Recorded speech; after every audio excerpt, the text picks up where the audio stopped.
Hello, and welcome back to another Northwood Tales Spoopy Podcast, where we have a fun spoopy story today. Very fun. I'm excited about this one. So this one is going to be about the Quarry Hill Park and Nature Trail, or Nature Center in Rochester, Minnesota. Which is still too close. Still too close. I've been there. It's fine.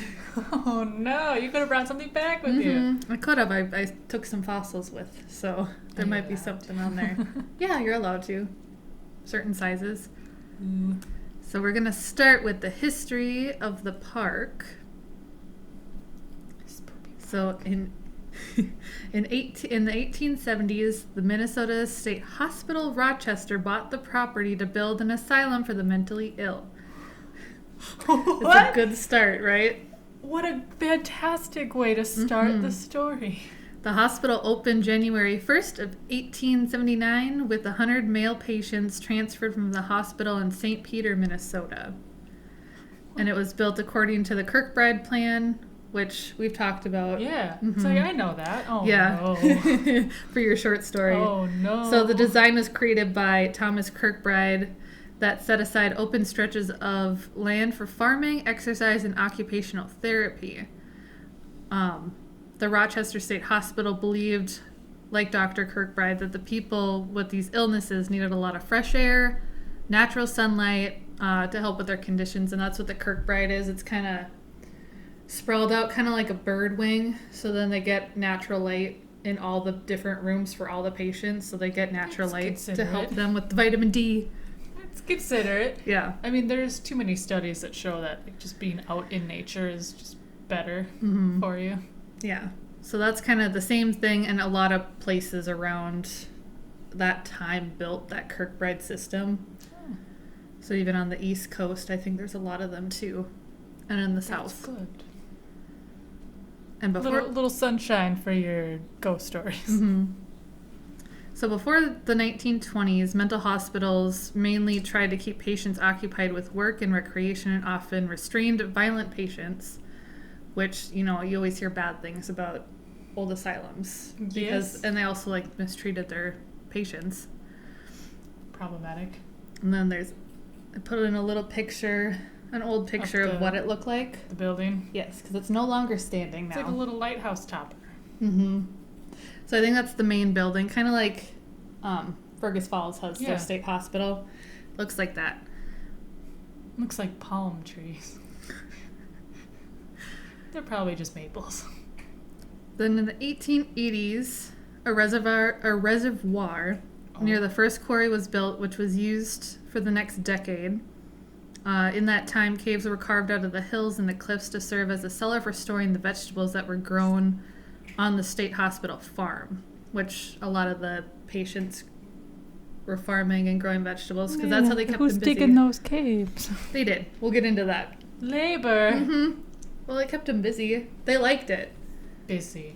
There's reports and logs of they liked being out there. They were happy being outside, but in a cave. Yes. There was okay, we'll get into it. A crew of 6 men from the state hospital dug a series of caves. One of the patients, Thomas Coyne, led this crew in the digging. So he was in charge of his other fellow patients in doing this. One article said that Coyne was a poet, as evidenced by the lines of poetry he would carve into the walls of the cave. Coyne's name and a few remaining words of his poem can still be seen today on the wall of the middle entrance just before the first storage room where they put all the veggies and stuff, because obviously the caves are cold, so it's going to preserve a lot of the veggies and stuff, kind of like what we talked about with the Wabasha. You know what else is cold? Ghosts. Yes. but just like the Wabasha street caves, they still would store cold. Yeah, you got the mushroom cave. Yeah, so they store the veggies and stuff in there. But another blog post that I found by Joel Arnold said that Coyne believed he was Jesus Christ reborn. He chiseled a verse in the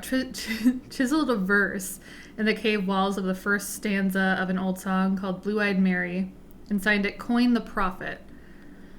Oh, so he's like a cult leader. He thinks that, yeah. Because, again, So they got patients, cults in these caves. they're It's mentally cave ill cult. patients. So he believes he is Jesus Christ reincarnated or born. So he's This leading... is worse than ghosts. He's leading the people to dig these tunnels. Not tunnels, caves, just for storage. They don't go that That's far not back. good. On the same blog post, they mentioned that on Halloween, the center would use the caves and turn it into a haunted cave and have spooky displays in each of the compartments where they stored the veggies. The writer doesn't think they do that anymore, though. And I think I looked online, they don't do any Halloween-themed stuff anymore. That's It's all kind of blocked up. So you can't Now even they get in have... the cave. See, like the picture Interesting. there, they have it not fenced off, but they have a door now on there, and he put his hand through the door to take that picture. But you can see the little compartments there, and it Yeah. goes back. It's not like a tunnel system like Wabasha. It's just more so Like a cellar. Yeah. Interesting. And I looked and I couldn't find the lyrics for the Blue Eyed Mary song. There was a couple other ones, but it wasn't the right time period. Just because I wanted to see what it said, because they're still written there. Like I'm a cult leader. Please come into my cult. Yes. In my cult cave. His like prophecies and his like lyrical poems and stuff. You can still see them, but you can't physically get in there anymore. But they're still there. I'm sure they're preserved in there.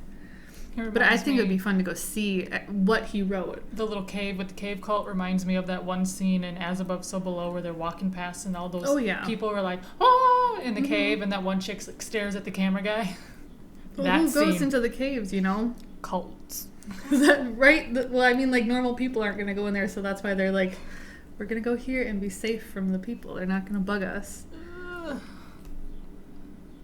Yeah, they closed. I take it back. I like last week's podcast about the doll. I take it back. The caves were open until 1992, so before we were even born, but then they shut down after that and they locked everything up. So, because cults.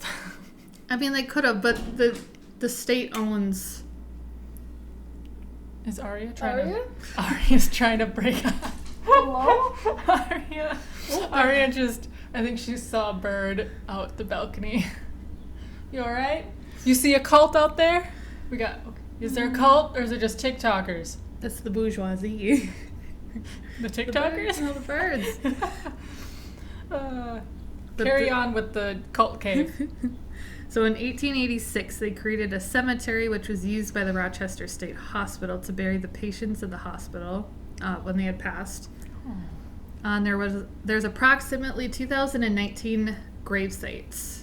They, I believe they're all marked, and the location of each individual grave has been recorded by the hospital. So at least they weren't just like put them out back. They actually like had grave sites with markers and everything on them. That's good. That's all right. But there's a graveyard back there. Yes.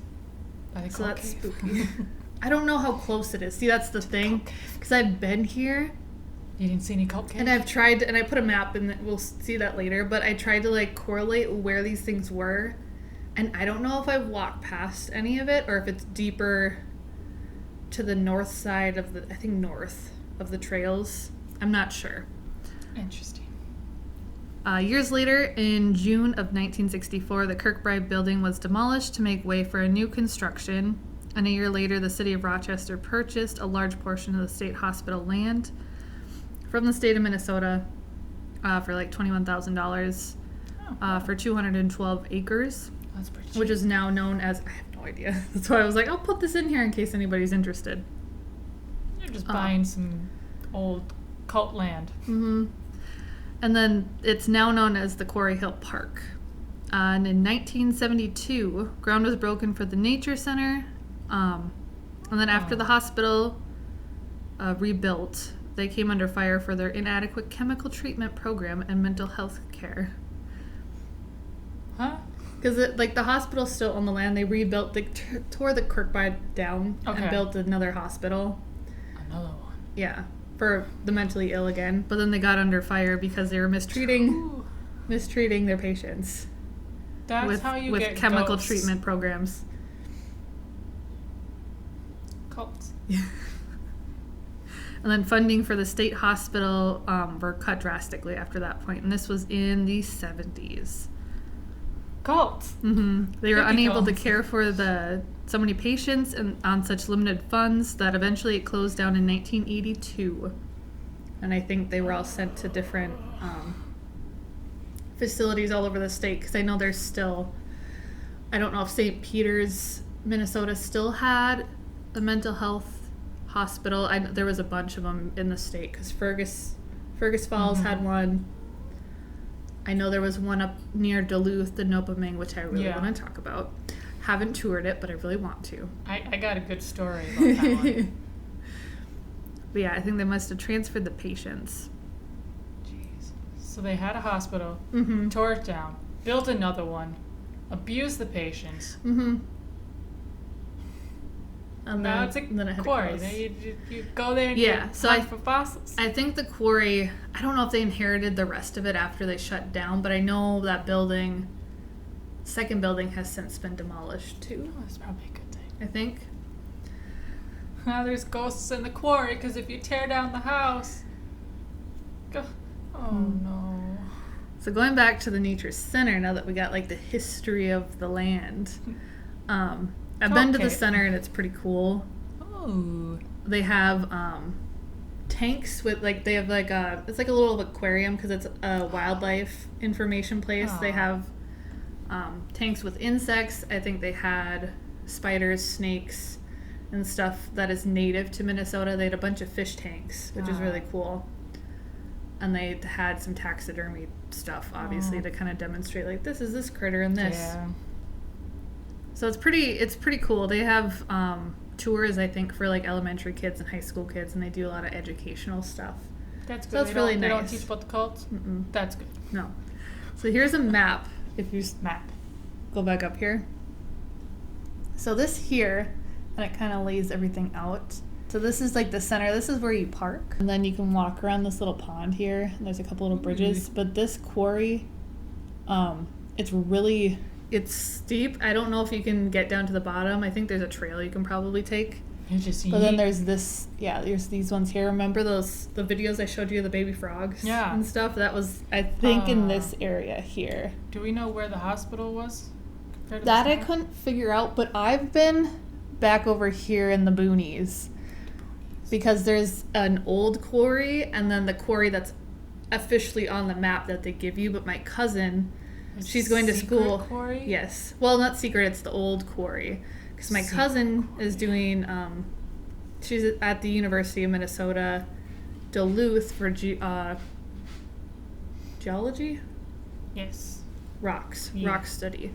So she knows where this was, because they're like, oh yeah, you can go here and look at fossils and dig through the stream and stuff. So that's what I did with her. So it's pretty interesting. Digging through. I didn't see any grave sites. I didn't see the caves. Fossils.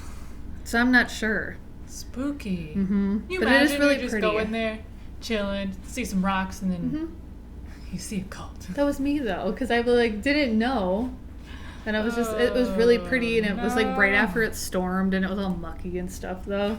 I don't keep the cults away.